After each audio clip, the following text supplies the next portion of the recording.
хавдрын эмнэлэг дотор тамхиа татаал, хагалгаагаа илгэсэн ч тамхиа татаал, эсвэл өвчтөн цогч байгаа мөртлөө тамхиа татаал, энэ тэнд нуугдаж тэгээ галт төмөр тариал ингээл байж байгаа байхгүй.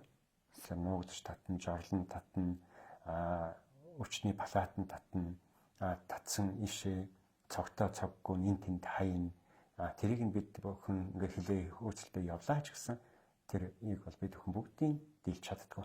Гэтэл явсан байнгын тэр хийгдэж байгаа зүйл нэг өдөр л ингэж гал болж байгаа. Тэгэхээр өнгөрсөн нэгд өдөр манад бол илэгдсэнд өвчтөн согч исэн хүн манай жорлон дотор нууцаар бүр тасгийн жорлон дотор хагалгааны тасгийн жорлон дотор нууцаар тамхи татчихагаад тэрийгэ цодсон ч юм уу яасан чинь шидэд тэр нөгөө жорлон дотор нэг хоолоор шидэд хоолооноос химийн тасаг руу буугаад тэгээ химийн тасаг дотроо манай хоолоо шатаад дээшээ галгараад тэгээ мэдсэн тулдаа бид хүн утраасан.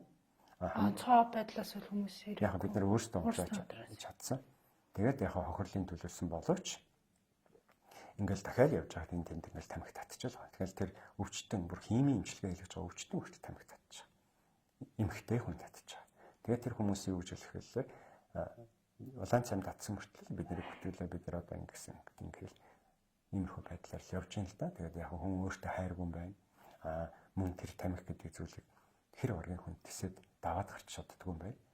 Давж гарч чадахгүй тийм сэтгэлийн тэнхээ тэр болгон заяахгүй байгаа учраас тамхины үйлдвэрлэл гэдэг чинь тэр чанар дээр нь үндэслээд мөнгө хийж идэг юм байна. Эрүүл мэндийг хохироод мөнгө хийж идэг юм байна. Харин Монгол улс тэр мөнгө хийгээд байгаас нь татврын татаад эрүүл мэндийн салбарт нь өгч чаддгүй юм байна. Хамгийн бага татвартай улс болоход тамхины бизнесийг Монгол улс дээр хөгжүүлүүлээд байж байна.